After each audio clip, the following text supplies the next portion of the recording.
Let's talk about how to start your story.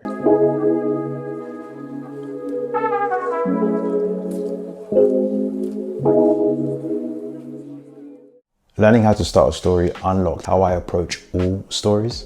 It was a springboard to drive all the ideas that come later in a story. Having that confidence in the start meant I was more confident in where the story was leading and heading, to embed the roots of the tension, which ultimately drive the story.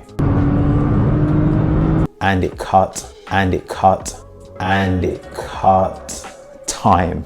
When a story is not working and you're rewriting it and just can't seem to get it, it's usually because of what's gone on with the opening. That's where the issue is. With this unlock, with the confidence of understanding the start of a story, I was then able to have confidence in the rest of the process. Gave me a sense that I could do it, which is really important for a book. It's so long. Some of them 100,000 words, 170,000 words. Just having that confidence, which comes from the start, was so key. The novelist Sabaa Tahir mentions that her first book was like climbing Everest. It's hard, but you need to feel that you can do it. Otherwise, you will give up. There are so many things to think about. Are you starting at the right place? Do you need a prologue? I'm gonna do a video on prologues another time. I think they're really interesting. How do you hook the readers? Are you hooking the reader? Looking at other stories like Hunger Games, where it starts with a character waking up. If they do it, why can't I? I say to clients all the time, think of a story as if it's a plant. Watering and sunshine are important, but without planting the seed in the right place, nothing will grow. If I'm thinking about my current work in progress, I've written the opening so many times. Being unsure and then following snippets of information that you hear from this place and that blog and this YouTuber, but ultimately feeling that it's not working for whatever reason. It wasn't until I read Jessica Brody's book, Save a Cat Writes a Novel, that I got my first understanding of the mechanics of a story. And then I read other books, or took courses, and the same points kept on popping up. And I'm going to share 3 of those points that I think are vital if you want to start a story. Now, the first point seems obvious when I think about it, but I've had so many clients make this mistake. And it was through that experience where it really hit home how common this problem is and how easy it is to make. When we start a story, we're obviously excited. The ideas are fresh and new and we want to get started right away. We have all these ideas about events and characters, and then we're told we need a hook and you've got to start at the point of action because that's what Ray Bradbury said.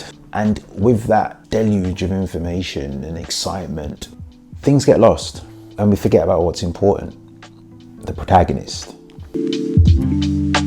Stories are the journeys of the protagonist. That's it. Ugly Duckling. It's the story of the ugly duckling. From fairy tales to War and Peace, it's the journey of the protagonist. So the first point is start with your protagonist. If you begin with someone else, it leads to confusion in the reader and ultimately frustration. And people don't read books to be frustrated. As story creators, we want people to continue with the story. And readers want to get behind the protagonist as soon as possible. Or they want to root for this character, or at least understand him or her. And sometimes we can get caught up in sharing details about this other character, or the big bad, or the world, and we lose sight of the protagonist. So to fight this, know who your protagonist is and put them on the page. Even if you have a story with several characters, there's always that one character who jumps out, takes precedence. Think of that character and start with them. Setting a clear lead character helps you, the writer, with where the journey's going, and it helps the reader. Stories are about problems and characters overcoming those problems. That's the journey. But the type of problem catches some writers out. It could be clever, it could be exciting, but it doesn't deeply impact the protagonist. And that's because it's not an internal problem. The internal problem for your lead character is where the root of the conflict lies. The protagonist has a want, a desire, and the problem is in direct opposition to that. But that barrier has to be internal. It's how we can relate to them as readers. It's that human connection. Once it's internal, we understand it, we feel it too. And that's how you see a character grow across a novel. It's overcoming that barrier, overcoming that problem to achieve what they want. And it's not always what they want, a lot of times it's what they need, but they're not aware of it yet at the start. Everything must be rooted in human connection. Otherwise, it will feel untethered and pointless. So the problems that a character faces must have an internal impact. If the world is ending, we have to understand how that impacts him internally. If his car breaks down, how does that impact him internally? See the scale there? It could be world ending, it could be something as small as your car breaking down, but it has to be rooted in human connection. So I'm going to use Hunger Games as an example for this point. Katniss, the lead character, has a woeful existence, but everything about her is rooted in protecting her family. So all the problems that she faces, or the lens that she looks at that problem, or she approaches that problem, is through the idea of her family and how she can keep them safe. And as readers, we can understand that and get behind that. It's a very human situation. We might not understand the kind of complexities of the world she lives in and all the problems, but just that root human emotion of protecting your family, we can understand that. And as I've said, stories are about the character's journey. They're character driven. So that internal problem is important. Now, this is something that I've done, and it's something that I have to remind myself constantly of not to do in my own writing. And I think it can occur in instances when writers don't fully understand what setting up a story means.